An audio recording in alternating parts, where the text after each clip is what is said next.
बिस्मिल्लाहिर्रहमानिर्रहीम। अस्सलाम वालेकुम नाज़रीन, मैं हूं आपका मेज़बान खालिद जमील और आप देख रहे हैं मेरा यूट्यूब चैनल। नाज़रीन, पीटीआई और इस्टेब्लिशमेंट के दरमियान जो बयानात का तबादला है वो रुका नहीं है।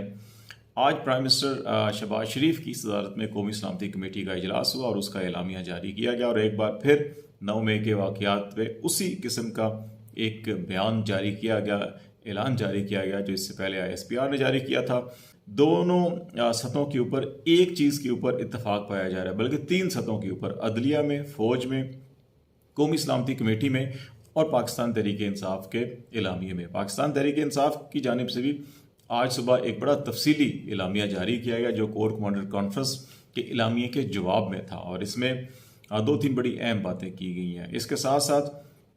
आज भी इस्लामाबाद में हमने अदालतों के फैसलों की हुक्म अदुली मुसलसल होते हुए देखी।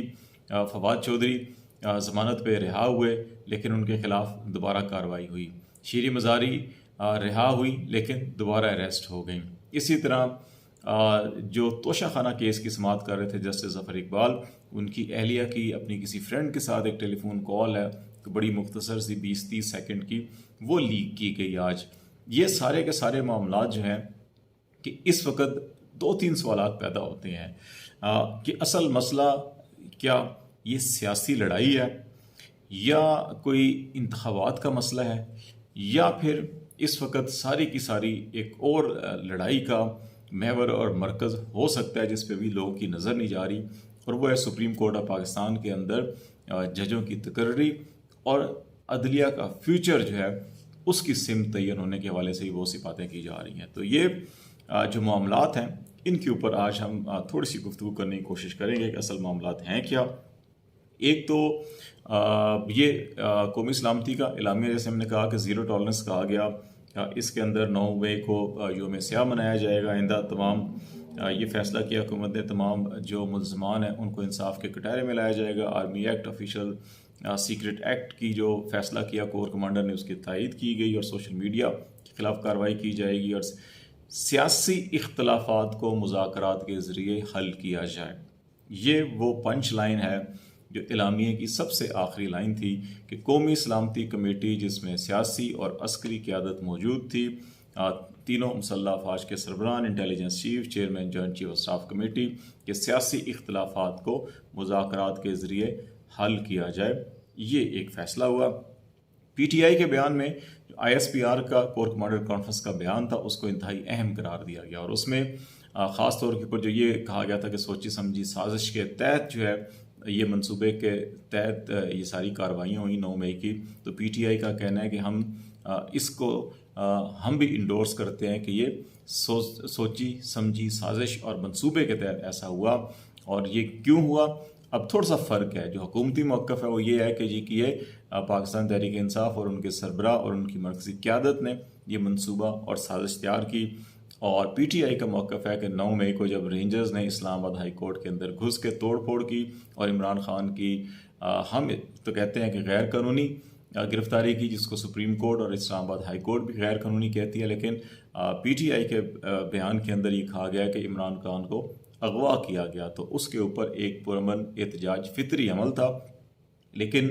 PTI के पास नाकाबिल तरतीब शवाहिद मौजूद हैं कि मुसल्लह इंतशार पसंद लोगों को सोचे समझे मंसूबे के तहत इस पुरअमन एहतजाज में शामिल किया गया, जिन्होंने एक तरफ जलाओ घेराव किया और दूसरी तरफ निहत्ते शहरियों पर गोलियां बरसाईं। और PTI का मौक़िफ़ है कि 3 नवंबर को इमरान खान पर कातलाना हमला हुआ लेकिन उस वक्त भी ऐसा रिएक्शन नहीं दिया गया। फसाद की आड़ में मुसल्लह अफवाज और पाकिस्तान की सबसे बड़ी सियासी जमातों को मद्दे मुकाबिल लाने की कोशिश की गई। हम मुसलसल 1 साल से कह रहे हैं कि एक सियासी सतह के ऊपर, हुकूमती सतह के ऊपर एक ये मुनज़्ज़म कोशिश नज़र आ रही है कि किसी तरह से भी PTI और फ़ौज को आमने सामने खड़ा किया जाए। इसी का इजहार जो है इसमें किया जा रहा है और PTI कहती है कि एक बड़ी हमजहत इन्वेस्टिगेशन होनी चाहिए, सुप्रीम कोर्ट के जजेस पर मुश्तमिल जो है कि वो तहकीकाती कमीशन हो और उस तहकीकाती कमीशन में PTI के पास जो नाकाबिल तरतीब शवाहिद हैं वो पेश किए जाए। और ये भी कहा गया है कि जज, ज्यूरी और जल्लाद का किसी एक फ़र्द या इदारे में जमा होना इंसाफ के असूलों से मुतसादिम, क़याम अदल के ख़िलाफ़ और क़याम अदल के लिए तबाकुन है, इसकी किसी भी महज़ब और जमहूरी माशरे में गुंजाइश नहीं है। और फिर आखिर में पीटीआई के बयान में भी जो कोर कमांडर कॉन्फ्रेंस के अंदर ये सियासी मामलात को स्टेक होल्डर्स को मिल बैठ कर इतफाक़ राय कायम करने पर जोर दिया गया था, तो इसमें भी ये कहा गया कि सियासी फ़रीक़ैन के वसी तर इतफाक़ राय के हम भी मोतरफ़ हैं, लेकिन इक़्तिदार आला रब्बुल इज़्ज़त की ज़ात है और इंसानों को जो ये हक़ दिया गया है वो अपने हाकमियत का कि अपने मुंतखब नुमाइंदों को वोट दें या उनको मुंतखब करें और वो फिर हुक्मरानी करें। उस सिलसिले में फौरी तौर के ऊपर साफ शफाफ इलेक्शन होने चाहिए और आवाम को उनका हक लौटा देना चाहिए, ये वो बयान है। लेकिन दूसरी तरफ मामलात अभी कोई ऐसे बज़ाहिर नज़र नहीं आ रहे कि फौरी तौर के ऊपर कोई मुज़ाकरात का सिलसिला शुरू होगा। अभी भी फवाद चौधरी जो हैं वो असद उमर फिर जो अली ज़फ़र तो इस कमेटी के मेंबर थे जो मुज़ाकराती कमेटी थी, और शाह महमूद और असद उमर बदसूर गिरफ़्तार हैं, ज़ेर हिरासत हैं, अली ज़फ़र रिहा अभी हैं, आज़ाद हैं। ऐसे हालात के अंदर मुज़ाकरात कौन करेगा और किससे करेगा, इसलिए मुज़ाकरात सरेदस्त होते नज़र नहीं आ रहे। लेकिन सुप्रीम कोर्ट ऑफ पाकिस्तान की समाअत के अंदर भी कहा गया कि सियासी जमातें मुज़ाकरात करें। कौमी सलामती कमेटी के इजलास में भी कहा गया कि सियासी मुज़ाकरात शुरू किया जाए। कोर कमांडर कॉन्फ्रेंस में भी कहा गया कि तमाम स्टेक होल्डर्स जो है कि मुज़ाकरात के ज़रिए मसले हल करें, और पीटीआई के बयान में भी कहा कि मुज़ाकरात के ज़रिए मसले हल करें। लेकिन मोहतरमा मरियम नवाज साहिबा कहती हैं कि इलेक्शन उस वक्त तक नहीं होंगे जब तक मौजूदा चीफ जस्टिस होंगे। इसका ये मतलब है कि असल मामला जो है कि वो इलेक्शन के साथ साथ जो है कि ये अदलिया भी है कि इस वक्त पीडीएम के अंदर ये सोच पाई जाती है कि अगर फौरी तौर के ऊपर इलेक्शन हुए तो इमरान खान 2/3 अक्सरियत से कामयाब होकर आएंगे और फिर वो मुमकिन तौर के ऊपर एक आइनी तरमीम कर सकते हैं कि जिसमें चीफ जस्टिस ऑफ पाकिस्तान की मुद्दत मुलाजमत 65 साल की रिटायरमेंट नहीं बल्कि 3 साल की मुद्दत अगर कर दी गई तो फिर अता बंदयाल साहब जो है कि मज़ीद 1.5 साल जो है कि वो चीफ जस्टिस ऑफ पाकिस्तान रहेंगे, और इस तरह से काजी फायद ईसा रिटायर हो जाएंगे और वो चीफ जस्टिस नहीं बन सकेंगे। इसलिए एक तो ये मामला है। दूसरा मामला ये है कि पीडीएम की हुकूमत ये चाहती हैं कि इस वक्त सुप्रीम कोर्ट ऑफ पाकिस्तान में 15 जजेज़ हैं, 17 टोटल जजेस होते हैं। उमर अता बंदयाल को बज़ाहिर 8 जजों की हिमायत हासिल है, 7 दूसरे ग्रुप में जो क्लेम करती है पीडीएम, और 2 जजों की तकर्री होनी है। इस वक्त सुप्रीम जुडिशल कौंसिल में चीफ जस्टिस होते हैं, उन समेत 9 अरकान होते हैं, 4 सीनियर मोस्ट जजेस सुप्रीम कोर्ट के होते हैं, एक जो है चीफ जस्टिस ऑफ पाकिस्तान एक नुमाइंदा मुकर्रर करते हैं जो साबिक चीफ जस्टिस या साबिक सुप्रीम कोर्ट का जज होता है। वफाकी वज़ीर, अटॉर्नी जनरल और पाकिस्तान बार कौंसिल का एक ऐसा नामजद वकील जो सुप्रीम कोर्ट का वकील होता है। तो इस वक्त हुकूमत का ये ख्याल है कि उनको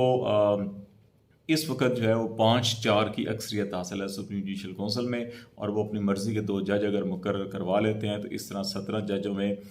इस वक्त जो सिचुएशन यहाँ पे नज़र आ रही है वो 9-8 की हो जाएगी, और जब चीफ जस्टिस रिटायर हो जाएंगे तो फिर उनकी जगह जो एक नया जज लगाया जाएगा तो फिर 10-8 की रेशो हो जाएगी, ये उनका ख्याल है। और 10 जब होंगे तो उसमें 8 में से और भी कोई इधर शामिल हो सकते हैं, तो फिर अपनी मर्ज़ी की अदालत के ज़रिए इमरान खान को नाअहल करवाएंगे, उनको सज़ाएँ दिलवाएंगे, उनकी पार्टी को बैन करेंगे और फिर इलेक्शन की तरफ जाएंगे। ये उनका लॉन्ग टर्म प्लान है, और इसी प्लान के नतीजे में अभी ये बहुत सारी एक्टिविटीज़ हो रही हैं। लेकिन क्या ये प्लान कामयाब होगा या नहीं होगा, इसमें एक बहुत बड़ा सवालिया निशान है, क्योंकि इस वक्त जो सुप्रीम कोर्ट ऑफ पाकिस्तान के अंदर सोच पाई जाती है, अगरचे एक हफ़्ता दिया गया है हुकूमत को 23 मई तक जो है कि वो इलेक्शन कमीशन ऑफ पाकिस्तान की जो अपील है वो मुलतवी की गई है, और ये कहा गया है कि एक बार फिर मुज़ाकरात का अमल शुरू किया जाए और इस मामले को फाहम तफहीम से हल किया जाए। लेकिन अगर ये ना हुआ तो फिर ये भी कहा गया है कि अदालत का फ़ैसला मौजूद है और आइन भी मौजूद है, और आइन पर अमल करना अदालत का काम है। जिस तरह से जजों की ऑडियो लीक्स की जा रही हैं, पै दर पै हमले किए जा रहे हैं, पै दर पै धरने दिए जा रहे हैं, पै दर पै प्रेस कॉन्फ्रेंस और बयान किए जा रहे हैं, इससे ये लगता है कि जो अक्सरियती जजेस हैं वो आइन पाकिस्तान के साथ खड़े हैं, और जो एक लॉन्ग टर्म एजेंडा है पीडीएम और बिलखुसूस पाकिस्तान मुस्लिम लीग नून का वो उनको मुकम्मल होता हुआ नज़र नहीं आ रहा। इसीलिए मुसलसल जिस तरफ हेयरिंग होती है, जिस तरफ मामला जानने लगते हैं, उसी तरफ एक नई ऑडियो ली जाती है और उसको डिस्टॉर्ट किया जाता है। उसका जो गुफ्तगू होती है कुछ होती है, सब टाइटलिंग जो है वो कुछ और होती है। तो इस तरीके से ये कोशिश की जा रही है। इस सारी सूरत हाल के अंदर एक और जो डेवलपमेंट हुई है, और वो ये हुई है कि पाकिस्तान में एक और नई मुकद्दस गाय ने जन्म ले लिया, और ये है तौहीन पार्लियामेंट का बिल, जो आज कौमी असम्बली से उस वक्त पास हुआ जब कौमी असम्बली में सिर्फ 65 अरकान मौजूद थे। 342 के ऐवान में 65 अरकान का होना जो है ये 20% तकरीबन बनता है, और 20% अरकान में से भी कुछ अरकान ने इसकी मुखालफत की। तो ये एक ऐसा बिल पास किया गया जिस पर अब अवामी नुमाइंदों का जो ऐवान है उसके ऊपर जो है वो तनकीद नहीं की जा सकेगी, और उसकी स्टैंडिंग कमेटीज़ के अंदर, पार्लिमानी कमेटीज़ के अंदर अगर ब्यूरोक्रेसी को या अफसरान को तलब किया जाएगा या किसी से कोई रिकॉर्ड मांगा जाएगा, वो नहीं देगा तो उसके खिलाफ जो है कि क्या कार्रवाई की जाएगी, उसको 6 माह तक कैद और 10 लाख रुपए तक जुर्माना किया जाएगा। अब इस बिल के मुताबिक जो है शिकायत कुनंदा भी पार्लियामेंट के अरकान होंगे, और इस बिल के मुताबिक इस्तखासा भी पार्लियामेंट के अरकान होंगे। इस बिल के मुताबिक जो है कि वो जज भी पार्लियामेंट के अरकान, पार्लियामेंट होगी, और इस बिल के मुताबिक एपलेट कोर्ट भी पार्लियामेंट होगी। तो ये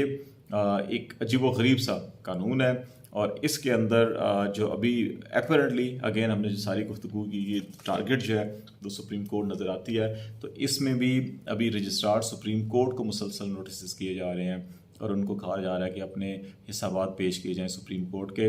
अब सुप्रीम कोर्ट का जो मौक़िफ़ है आईन पाकिस्तान के अंदर बड़ा वाज़ेह है।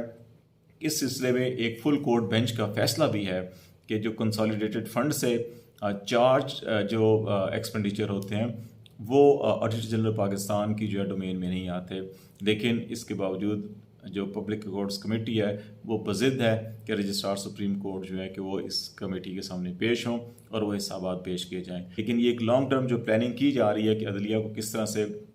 इस्तेमाल करना है या उस तरह किस तरह से अपने मर्ज़ी के जजेस वहाँ पे लेकर आने हैं, ये उसी लॉन्ग टर्म पॉलिसी का हिस्सा है कि फिर रजिस्ट्रार के ऊपर भी दबाव डाला जाए, सुप्रीम कोर्ट के ऊपर भी दबाव डाला जाए, और उनको ऐवान की अगर सुप्रीम कोर्ट जो है कि वो इंतज़ामिया को ऐवान अदल में तलब करती है, इंसाफ के कटहरे में खड़े करती है, तो पार्लियामेंट जो है वो जजों को या उनके रजिस्ट्रार या उनके अमले को भी ऐवान के कटहरे में खड़ा करेगी। ये वो सोच है जिसके तहत इस वक्त सारी की सारी ये गेम बन रही है। तो लेट्स सी, देखते हैं मामलात किस तरफ आगे बढ़ते हैं, आपको अपडेट करते रहेंगे। फ़िलहाल खालिद जमील को इजाज़त दीजिए। अल्लाह हाफिज़।